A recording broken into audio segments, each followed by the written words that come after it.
عزیز دوستو، شہد کا ایک قطرہ زمین پر گر گیا۔ ایک چھوٹی سی چیونٹی آئی اور اس نے اس شہد کے قطرے سے تھوڑا سا چکھا۔ اسے بڑا مزہ آیا۔ اسے کہیں کام سے جانا تھا۔ جب وہ جانے لگی تو اس شہد کا مزہ اس کے منہ میں مزید پانی لانے کا سبب بن گیا۔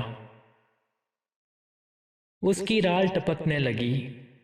کیا زبردست اور مزیدار شہد ہے، کتنا میٹھا، آج تک ایسا شہد نہیں کھایا۔ وہ لوٹی اور شہد میں سے تھوڑا اور چکھ لیا۔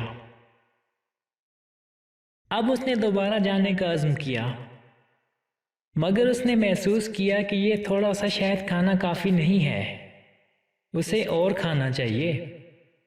وہ رکی اور اس مرتبہ کھانے کے بجائے شہد پر گر پڑی تاکہ وہ کم سے کم وقت میں زیادہ سے زیادہ لذت حاصل کر لے۔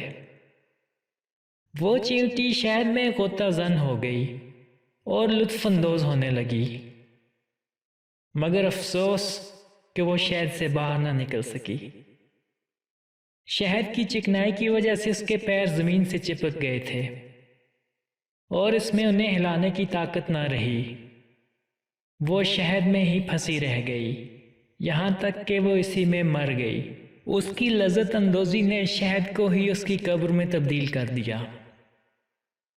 دوستو، ایک دانا کا قول ہے کہ دنیا شہد کے ایک بہت بڑے قطرے کے علاوہ کچھ اور نہیں ہے۔ بس جو بھی اس قطرہ شہد میں سے تھوڑا اور بقدر کفایت کھانے پر اکتفا کرے گا وہ نجات پا جائے گا، اور جو بھی اس شیرینی میں غوطہ زن ہوگا ہلاکت اس کا مقدر بن جائے گی۔